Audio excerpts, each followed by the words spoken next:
தென்னாடுடைய சிவனே போற்றி, எந்நாட்டவருக்கும் இறைவா போற்றி.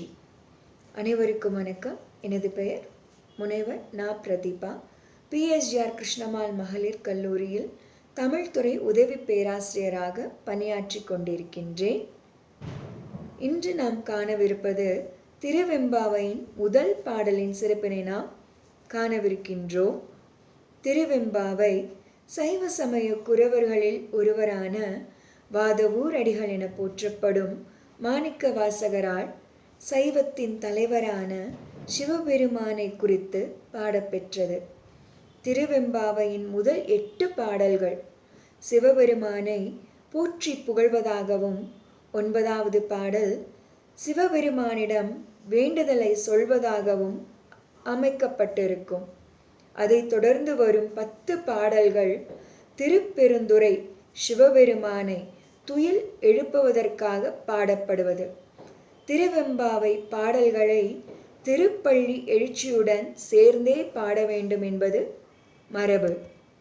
திருவெம்பாவை பாடல்களை மாணிக்க வாசகர் திருவண்ணாமலையில் தங்கியிருக்கும் போது பாடினார். மார்கழி மாதத்தில் பெண்கள் பாவை நோன்பு நோற்று இறைவனை வழிபட்டனர். அதனை கண்ட மாணிக்க வாசகர் பாவை நோன்பு காலத்தில் நோன்பு நோற்பவர்கள் உடலாலும் உள்ளத்தாலும் இறைவனை எவ்வாறு வழிபட வேண்டும் என்ற முறையினை திருவெம்பாவை மூலம் மக்களுக்கு எடுத்துரைக்கின்றார். திருவெம்பாவை முதல் பாடல் பாவை நோன்பு நோக்கும் பெண்கள் வழிபாடு மேற்கொள்ள உறங்கிக் கொண்டிருக்கும் தங்களுடைய தோழியை எழுப்புவதாக அமைந்துள்ளது. உலகில் உள்ள உயிர்களுக்கு எல்லாம் தந்தையாகிய சிவபெருமானின் அருளை தாங்கள் மட்டும் பெறாது தங்களுடைய தோழியும் பெற வேண்டும் என்ற நோக்கில் அவர்கள் அவளை அன்பொழுக அழைக்கின்றனர். முதல் பாடல் எவ்வாறு அழைக்கின்றார்கள் என்று பார்ப்போமா? ஆதியும் அந்தமும் இல்லா அருட்பெரும் சோதியை யாம் பாட கேட்டேயும் வாழ் தடங்கன் மாதே வளருதியோ வன்செவியோ நின் செவிதான். மாதே வளருதியோ வன்செவியோ நின் செவிதான். மாதேவன் வார் கழல்கள் வாழ்த்திய வாழ்த்தொளி போய். மாதேவன் வார் கழல்கள் வாழ்த்திய வாழ்த்தொளி போய். வீதிவாய் கேட்டலுமே விம்மி விம்மி மெய் மறந்து போதார் அமளியின் மேல் நின்றும் புரண்டிங்கன் ஏதேனும் ஆகார் கிடந்தாள் என்னே என்னே ஈதே எந்தோழி பரிசேலோர் எம்பாவாய். ஈதே எந்தோழி பரிசேலோர் எம்பாவாய். இந்த பாடலினுடைய முதல் வரி ஆதியும் அந்தமும் இல்லா அருட்பெரும் சோதியை யாம் பாட. இந்த ஆதியும் அந்தமும் இல்லா இந்த வரிக்கு ஒரு புராண கதை இருக்கின்றது. இந்த பாடலை திருவெம்பாவை பாடலை மாணிக்க வாசகர் திருவண்ணாமலையில் அல்லவா பாடினார். அந்த திருவண்ணாமலையினுடைய அந்த புராண கதையினை கேட்போம். படைப்பு கடவுளான பிரம்மாவிற்கும் காத்தற் கடவுளான திருமாலிற்கும் இருவருக்கும் இடையே இருவரில் யார் பெரியவர் என்ற ஒரு போட்டி நிகழ்கின்றது. இதனை கேள்விப்பட்ட சிவபெருமான் அவர்களிடத்தில் வந்து, எனது முடியினையும் அடியினையும் யார் முதலில் பார்க்கின்றனரோ அவரே பெரியவர் என்று அந்த போட்டிக்கான விதிமுறையை கூறுகின்றார். உடனே பிரம்மா அன்னப்பறவையாக பறந்து வானை நோக்கி முடியினை தேடிச் செல்கின்றார். திருமால் வராக ரூபம் எடுத்து பூமிதனில் ஆழத்திற்கு செல்கின்றார். திருமால் தேடிக்கொண்டே செல்கின்றார். அவரது அடியினை காண இயலவில்லை.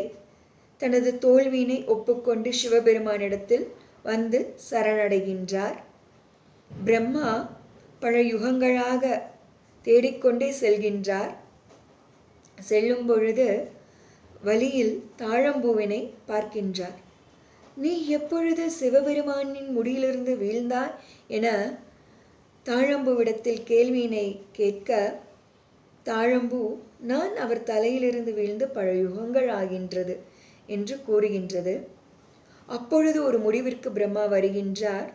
தாழம்பூவினை சாட்சியாக வைத்து கொண்டு சிவபெருமானிடத்தில் உங்களது முடியினை பார்த்ததாக அவரிடத்தில் பொய் சொல்கின்றார்.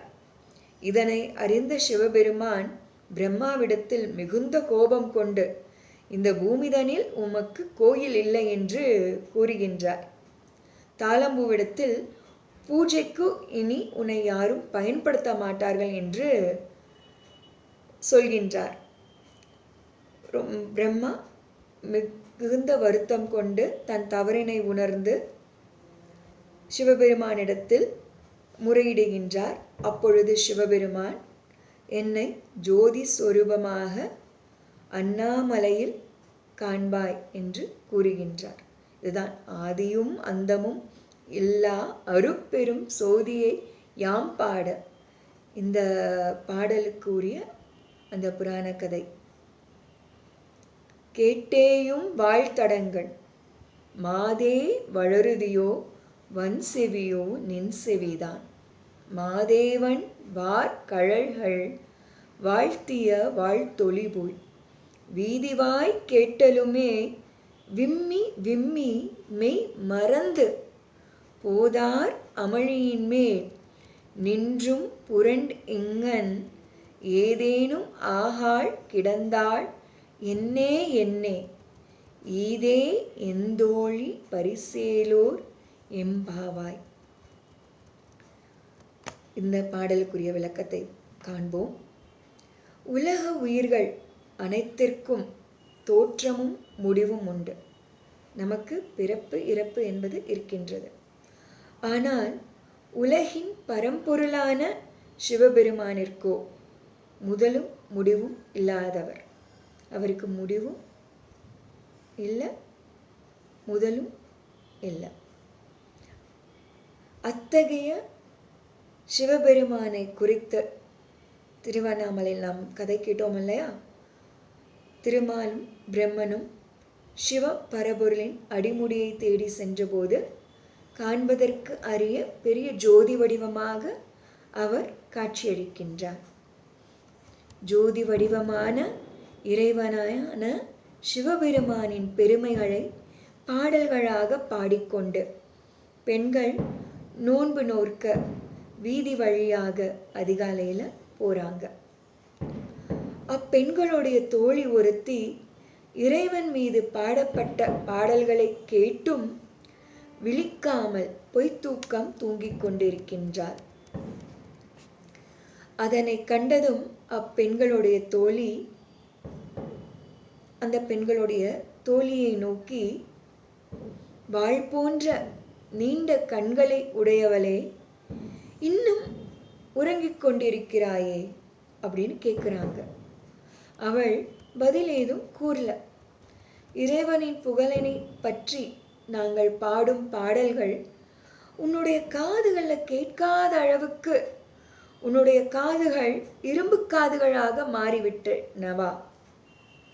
இறைவனுடைய புகழை பற்றி நாங்கள் பாடுறோம், உன்னுடைய காதுகள் அந்த புகழினை கேட்காத அளவிற்கு உன்னுடைய காதுகள் இரும்பு காதுகளாக மாறிவிட்டனவா என்று கொஞ்சம் சற்று கடுமையாகவே கேட்கிறாங்க.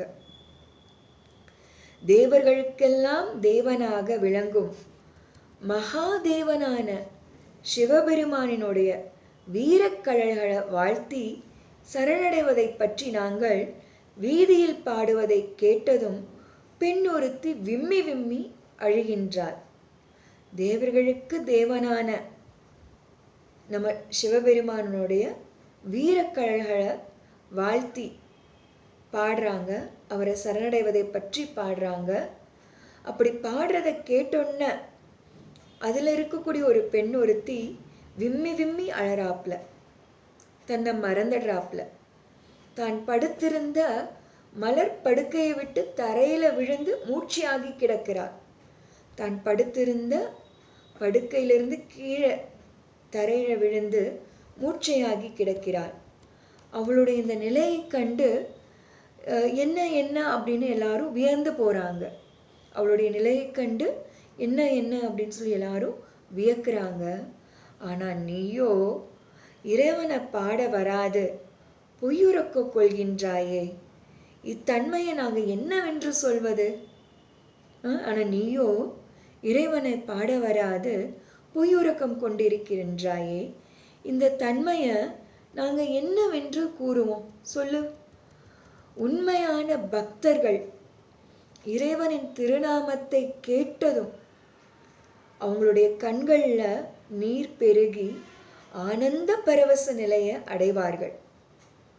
அத்தகைய உயர்ந்த நிலையை அடைந்து இறைவனுடைய திருவருளை பெற தோழியை அழைப்பது போல உலக மக்கள் எல்லோரையும் அழைப்பதாக மாணிக்க வாசகர் இந்த பாடல்ல வந்துட்டு உலக மக்களாகிய நம்ம எல்லாம் அழைச்சிருப்பாங்க. வாங்க, வந்து சிவபெருமான வழிபாடு செய்யுங்க, அவனுடைய பெருமைகளை பாடுங்க, அவனுடைய வீரக்கழலினை புகழ்ந்து பாடுங்க, அவனுடைய அருமை பெருமைகளை தெரிந்து கொள்ளுங்கள், பாவை நோன்பு மேற்கொள்ளுங்கள் என்று நம்மளை மார்கழி மாதத்தில் சிவபெருமானிடத்தில் சரணாகதி அடைவதற்காக நம்மளை மாணிக்கவாசகரின் பாடலின் வாயிலாக நம்மை அழைக்கின்றார். இதுவே திருவெம்பாவையின் முதல் பாடலின் சிறப்பாகும். இத்தகைய ஒரு வாய்ப்பினை வழங்கிய வாகை தமிழ்ச்சங்கத்திற்கு எனது மனமார்ந்த நன்றிகளை உரித்தாக்குகின்றேன். நன்றி, வணக்கம்.